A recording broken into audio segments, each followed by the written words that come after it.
So I think instead of me asking the panel questions, I'd rather turn it off on to the audience. If you guys have any questions for the panelists. Amber.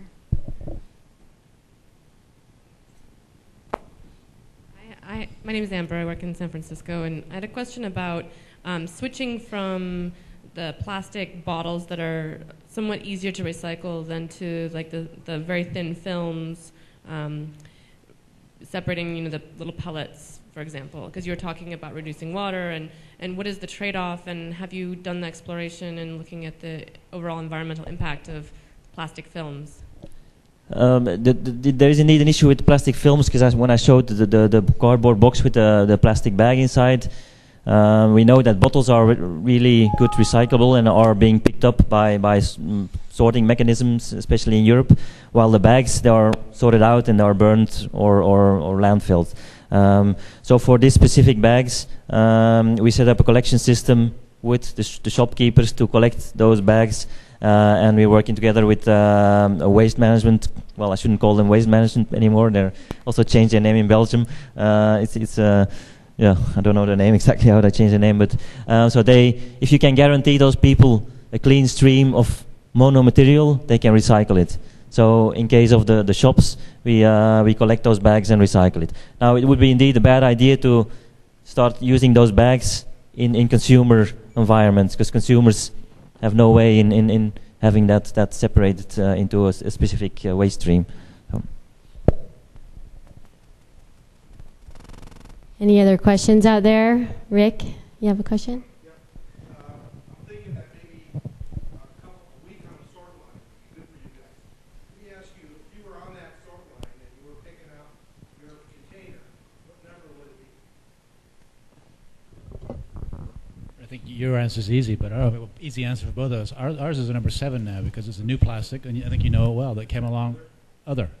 Most of our folks say other and PLA, but the point is, on that sort line, it depends by municipality, but in general, all that's pulled out is bottles. So we've stayed out of that stream, with the exception of the customers, literally a handful of customers that we had in '05. No new bottle guys. What do I do with my Heinz ketchup bottle? The Heinz ketchup bottle is, it's in PE, this case, is going to be PE, indistinguishable from PE. You do the same thing you're doing with it today. I think that's what, yeah. And there's a tremendous amount of confusion out there about that is fundamentally different. We're talking about evolving today's plastics to be bio-based and a more transformational approach where we bring new-to-the-world plastics like a PLA that didn't exist, but both are going to be needed. Take today's plastics, make them identically out of bio, and bring new-to-the-world plastics with new properties. And taking care not to screw up your sort line, I think it's an excellent point, and I have spent time on a sort line, and it's brutal. I'm with you, man. Yeah, I think also the aspect of labeling, which was touched upon earlier, is a really important issue. Because indeed, like in European countries, the bottles are collected separately from other waste material, so you have to put them in a different bag.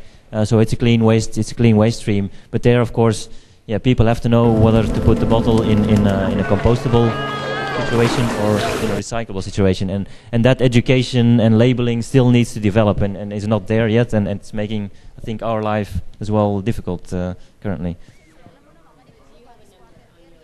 Yes, at the bottom there is a number. Yeah, it's the same number as the PE, because the material is exactly the same as PE, so there's no difference from number 2. Yeah, number 2. Yeah. There's just one quick point to that, Richard.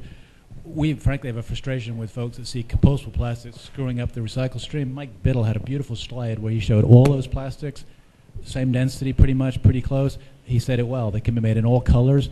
Every plastic contaminates every other plastic. That's why the only recycle that successfully occurred is in bottles where it's been harmonized. To sort out all the other plastics, they have different performance. They're not suddenly going to harmonize around one material. What's important is packaging the food. So the right plastic is going to have to be used, and it's going to need to be sorted. And we're working to develop end markets so that our new plastics can be sorted. So it needs a deeper drill, I think, than the superficial sort of it's a problem type approach. So we're going to have to close. Thank you all for listening, and I will be around, I think, towards the end, both of you. If you have additional questions, come and please find us. Thank you. I'm going to hand it back to Doug.